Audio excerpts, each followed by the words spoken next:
वो चुनाव जीत करके आ गए और चुनाव जीतने के बाद में इनका धरातल बिल्कुल खिसक गया, इनका जनाधार खिसक गया।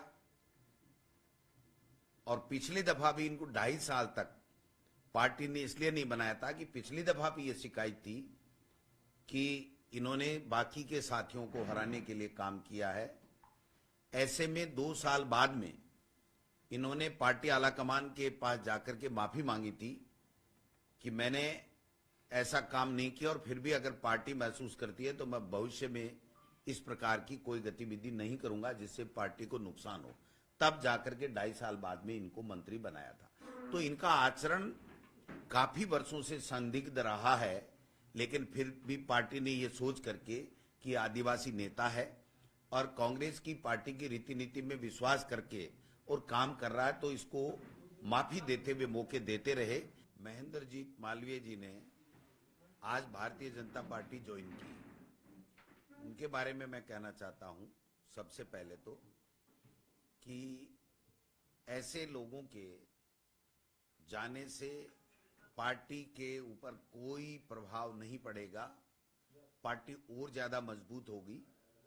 और पार्टी मजबूत होने की वजह यह है कि पिछली दफा जब विधानसभा के चुनाव थे तो महेंद्र जीत मालवीय जी जीते थे, बाकी के सारे लोग वहां से उस जिले में हारे थे। जब हम लोग 21 आए थे तब भी इनकी शिकायतें हुई थी कि इन्होंने दूसरे लोगों को हराया। फिर इन्होंने स्पष्टीकरण देकर के आश्वस्त किया था कि मैं भविष्य में इस तरह की बात नहीं करूंगा। अब की बार भी इन्होंने स्वयं के अलावा सबको हराने के लिए काम किया वहां अपने जिले में और अपने संसदीय क्षेत्र में। लेकिन निनामा जी, रमीला खड़िया जी, हमारे गोगरा जी और अर्जुन बामनिया जी वो चुनाव जीत करके आ गए और चुनाव जीतने के बाद में इनका धरातल बिल्कुल खिसक गया, इनका जनाधार खिसक गया। और पिछली दफा भी इनको 2.5 साल तक पार्टी ने इसलिए नहीं बनाया था कि पिछली दफा भी ये शिकायत थी कि इन्होंने बाकी के साथियों को हराने के लिए काम किया है। ऐसे में 2 साल बाद में इन्होंने पार्टी आलाकमान के पास जाकर के माफी मांगी थी कि मैंने ऐसा काम नहीं किया और फिर भी अगर पार्टी महसूस करती है तो मैं भविष्य में इस प्रकार की कोई गतिविधि नहीं करूंगा जिससे पार्टी को नुकसान हो।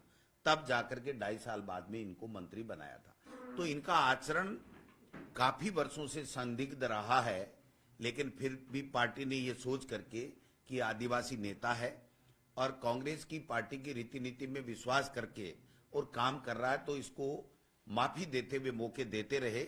लेकिन अब निश्चित रूप से इनको ये लग गया था कि इस कांग्रेस पार्टी में आपका कोई स्थान नहीं है, आपको कोई मेंबर ऑफ पार्लियामेंट की टिकट नहीं दी जा रही है। भविष्य में अपनी राजनीतिक जो उनकी विरासत है उसको समाप्त समझ रहे थे कांग्रेस पार्टी में, इसलिए उन्होंने भारतीय जनता पार्टी का दामन थामा है। जो लोग बार बार एमपी बने, जो 5 बार 4 बार एमएलए बने, विभिन्न विभागों के बार बार मंत्री बने और अपनी धर्मपत्नी को जिला प्रमुख बनाए, अपने बेटे को कांग्रेस का नेता बनाए, अपनी मर्जी से प्रधान बनाए, और वो व्यक्ति वहां बार बार कांग्रेस को नुकसान करने का काम कर रहे थे, फिर भी पार्टी उनको माफ कर रही थी और ये मान के कि आदिवासी नेता है इसलिए इनको सीडब्ल्यूसी मेंबर बनाया। और सीडब्ल्यूसी मेंबर बनाया तब भी इन्होंने कहा था कि कांग्रेस पार्टी मेरी मां है, मैं कांग्रेस पार्टी के साथ कभी गद्दारी नहीं करूंगा। लेकिन मैं समझता हूं कि अपने अस्तित्व को बचाने की कुचेष्टा में इन्होंने एक जो ये आज भारतीय जनता पार्टी की ज्वाइनिंग का काम किया है।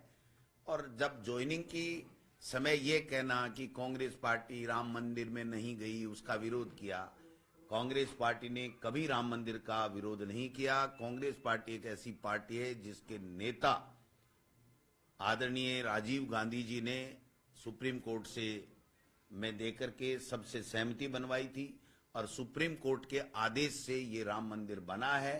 और उसमें कभी भी कांग्रेस पार्टी ने कभी नहीं कहा कि कोई व्यक्ति राम मंदिर में अयोध्या नहीं जाएगा। मैं समझता हूं कि ये एक बहाना बना करके उन्होंने भारतीय जनता पार्टी में गए हैं। अब मैं दावे के साथ कह सकता हूं कि महेंद्रजीत मालवीय जी का जनाधार वहां खत्म हो चुका है। उनकी जो संदिग्ध गतिविधियां हैं वो आम पब्लिक में, आदिवासी भाई लोगों में पूरी तरीके से उनको पता लग चुकी हैं। इसलिए आने वाले समय में वो ना एमपी बन पाएंगे, न एमएलए बन पाएंगे, न जिला प्रमुख बन पाएंगे। इनके जो 4-5 जो हमारे एमएलए साथी हैं वो कल परसों गहलोत जी से भी मिले थे, मेरे पास भी आए थे। उन्होंने सबने कहा, एक स्वर में कहा कि हम अलग अलग बता सकते हैं कि इस व्यक्ति ने किन किन लोगों को, हम सबको हराने के लिए किन किन लोगों को मदद की। मैं समझता हूं कि ऐसे आचरण के व्यक्ति के जाने से पार्टी को कोई नुकसान नहीं है, पार्टी और मजबूत होगी, नई लीडरशिप डेवलप होगी और हम लोग चुनाव कांग्रेस पार्टी जीतेगी।